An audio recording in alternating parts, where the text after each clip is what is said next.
Here we have an axolotl, a popular model organism of regeneration due to its ability to fully regenerate amputated limbs, spinal cord damage, and cardiac injury, to name a few examples. My name is Anita Dietrich. And my name is Henrik Lauritsen. We are from the Comparative Medicine Lab at Aarhus University in Denmark. And in this short video, we will discuss our review paper in BioEssays titled Intrinsic Heart Regeneration in Adult Vertebrates may be strictly limited to low metabolic ectotherms. The heart has a high metabolic rate, and its around-the-clock vital role to sustain life sets it apart in regenerative setting, especially in the context of how metabolism and regeneration might be tightly linked. From a phylogenetic view, species known to perform intrinsic heart regeneration tend to be ectothermic, like the axolotl here, as well as a number of other species of salamander and fish, like zebrafish, but also mammals during the early fetal and neonatal stages, which importantly coincide with some important changes in mammalian metabolism during development, such as an increased basal metabolic rate and a shift towards oxidative phosphorylation rather than glycolysis. And this brings us to our fundamental hypothesis, that intrinsic heart regeneration in adult vertebrates is strictly limited to low metabolic ectotherms.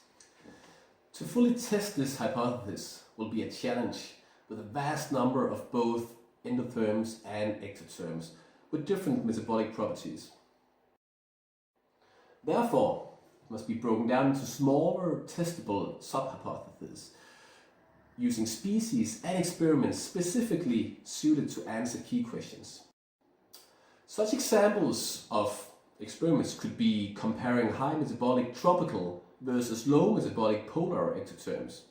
It could be studying mammals that exist at the outer limits in terms of metabolism, such as hibernating mammals that dramatically up and down regulate metabolism intrinsically.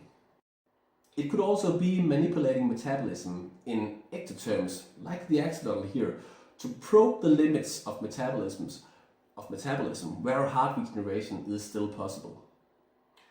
A large-scale analysis like this will be dependent on standardization of cardiac injury and a stringent definition of heart regeneration. We propose such a definition in our paper, which highlights the difference between true intrinsic heart regeneration and various compensatory mechanisms. The link between different aspects of metabolism and heart regeneration has gained interest in the last few years.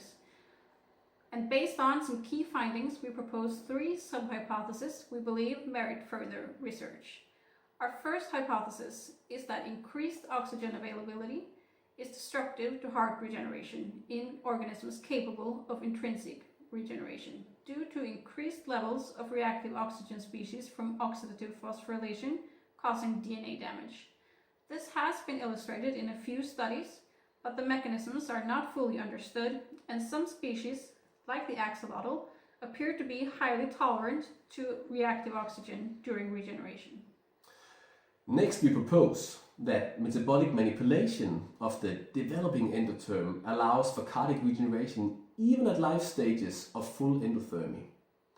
Finding ways to achieve this would give credence to the idea that adult humans can even be made to regenerate an injured heart by targeting metabolism.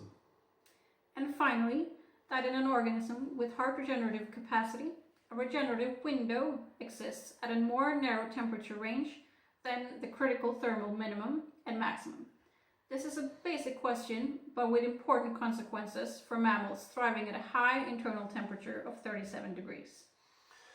Answering these key questions is critical to the fundamental understanding of how metabolism and regeneration are linked, and if a high metabolic vertebrate, such as ourselves, can ever realistically be induced to perform intrinsic heart regeneration.